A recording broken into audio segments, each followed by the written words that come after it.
My name's Jerry Hester. I'm a member of the class of 1962, and I was a baseball player. Played freshman basketball and freshman baseball, and then 3 years of varsity baseball. I was lucky enough to be all-conference my junior and senior years. I majored in political science and international relations, which I thought was a wonderful preparation for going to law school. And I was selected to Pi Sigma Alpha while here, and I got the Whittier College Scholarship to the University of Chicago Law School. I was there about 3 months before I got my greetings from Uncle Sam. We had the military draft back in those days. So I came home and found out after I had arrived home, I was told that they've changed the draft age from 22 and a half to 23. You don't have to go until September. And I said, oh, that's wonderful. I just gave up my scholarship, sold all my books for 10 cents on the dollar, and I get no credit for the year. But anyway, so I wound up getting invited to go to spring training with the Los Angeles Dodger organization, and unfortunately pulled a hamstring stealing second base, and that pretty much knocked me out of that career. Our teams here at Whittier were good ball clubs, very competitive. We won the conference championship in 1961. And the fellow who's presenting me tonight's a longtime buddy who went to Oxy. We kicked Oxy's butt in 1961, and I won't let him forget it. But following that experience, I joined the Navy. I was on active duty for 5 years as a navigator, flying cargo aircraft in and out of Vietnam. And then I stayed in the reserves for another 19 years. I had the good fortune to be a commanding officer of a Naval Reserve unit, and retired in 1987. I really didn't want to be a navigator. I wanted to be a pilot, but I had one eye that wasn't good enough for the Navy. But I went ahead and got my pilot certificates, started off as a flight instructor, and met my wife. She was one of my students when I was teaching out at Van Nuys. I taught her oldest brother to fly. So jobs took me all over the world, many different places. I finally ended up retiring from American Airlines in 2000. And it's been a great life. I got to go a lot of places and see a lot of things. But the doors that opened for me wouldn't have opened if it not been for the Whittier College experience. Having a degree and meeting the type of people that I met here was great preparation for what has turned out to be an interesting and very satisfying career and life. How does it feel to be back? It's wonderful. I'm surprised at all the changes. I'm a little jealous of the folks who are playing baseball here today, because that field is a much better thing than what we had to play on, 56 years ago. And I'm impressed with the fact that the college has made the investment in these programs, and it's really good. Back in those days, 1959, the varsity baseball team won the league championship, but could not go on to compete in postseason play because there was a conflict with final exam schedule. And the same thing happened to us in 1961. And I understand they have resolved that so that when you win, you've got something to look forward to and go ahead and represent the school on a higher level. An approach that magnified his hitting and just really set his defense apart. I never saw Jerry lose his composure in all the years I played with and against him. He was just constantly analyzing the situation. Every time he would do something at the plate that some say popped up or something, he would come back and analyze what got him out. And I thought that's very rare at the college level. Also, he was never afraid to put in the extra time, which I think too is sometimes extra special even at the college level. In closing, I'd just like to tell you a little bit about what Jerry did after leaving Whittier College. In the fall of 1962, he enrolled at the University of Chicago Law School with 2 scholarships, one from Whittier College. However, his life at Chicago, the University of Chicago, was short-lived. He did get a greeting letter from his draft board, local draft board, and with that he was forced to come home. When he got home, he was then notified by the draft board that things had changed and the timing would be delayed. Remember, that was with the early 60s and things were getting a little crazy. However, with the delay from the draft board, he was allowed to accept an invitation from the Los Angeles Dodgers to attend the 1963 spring training camp in Vero Beach as a player. He went to camp, had a good spring, was doing well, and along the way, a pulled hamstring let him down.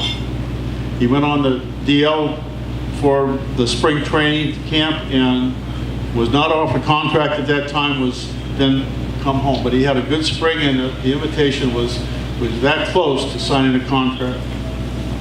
He then joined the Naval Reserve in the fall of 1963, went to officer candidate school, then flew C-130 cargo planes from 1963 to 1968, his end of tour of duty, as a navigator, part of the crew as a navigator, until 1968, his release.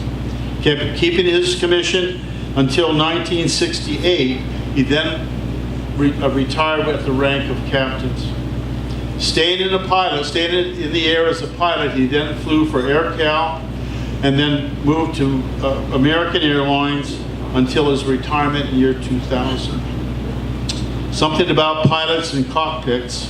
Since 2015, he has been serving as a simulator instructor pilot for American Airlines.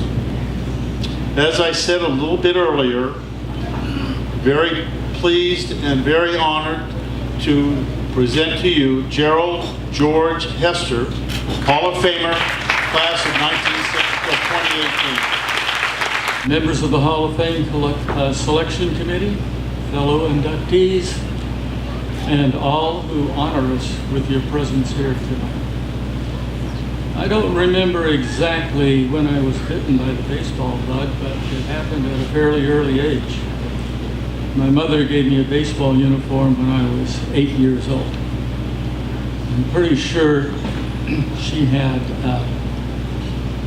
ulterior motives, as I had totally disregarded her admonition to don't go sliding in your good school clothes. You're getting grass stains all over them.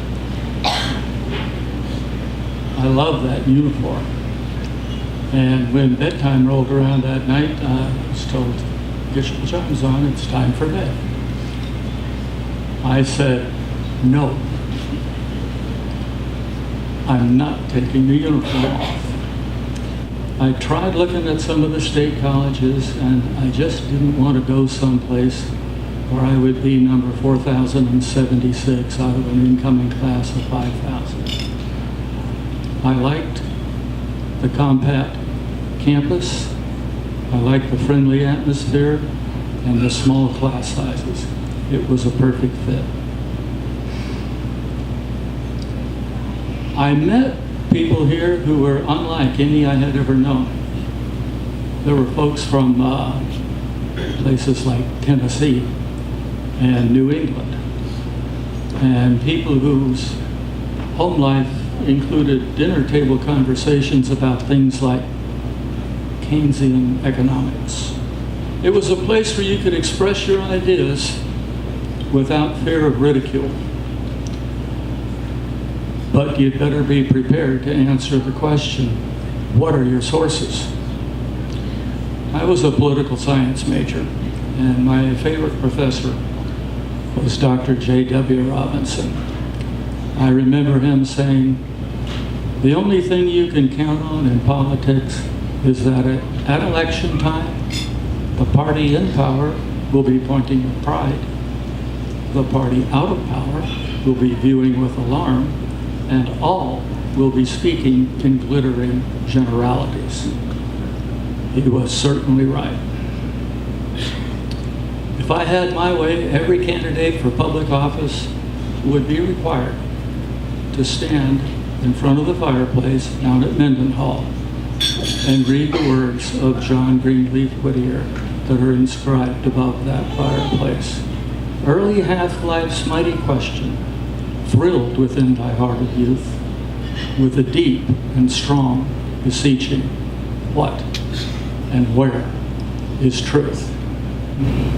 Knowing that my hopes of a career in baseball were over was a truly sad day.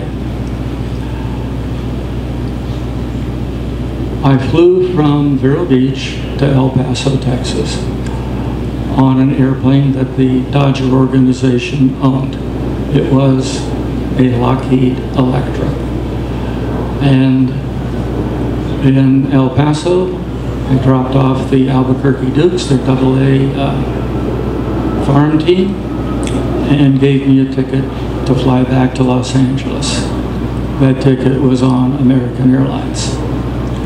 When I was hired by Air California, everyone in my new hire class was assigned to fly the Lockheed Electra. Air Cal had 3 of them. And one of them was the old Dodger Electra. So I had gone from one of the saddest days of my life to one of the happiest in the very same airplane.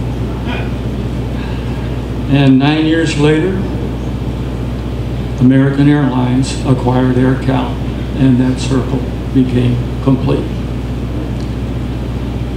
There are those who have told me I've had a checkered past. I prefer to think of it as a varied experience.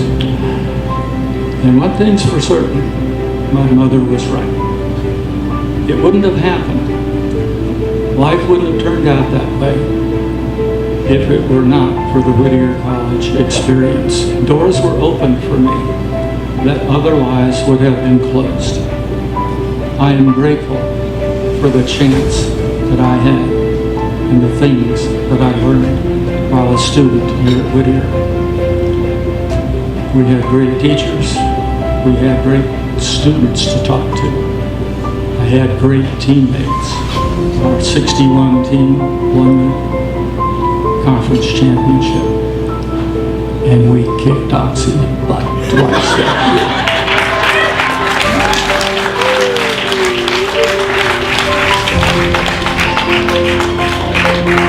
I'm grateful for the friends that I made and have kept over my lifetime. Our friendships, our relationships have withstood the test of time. And I'm grateful to Harold Allen and the members of the selection committee. I'm truly grateful that you were willing to reach way back into the dark ages and review the career of the diminutive second set honor. And thank you all for being here tonight to share it.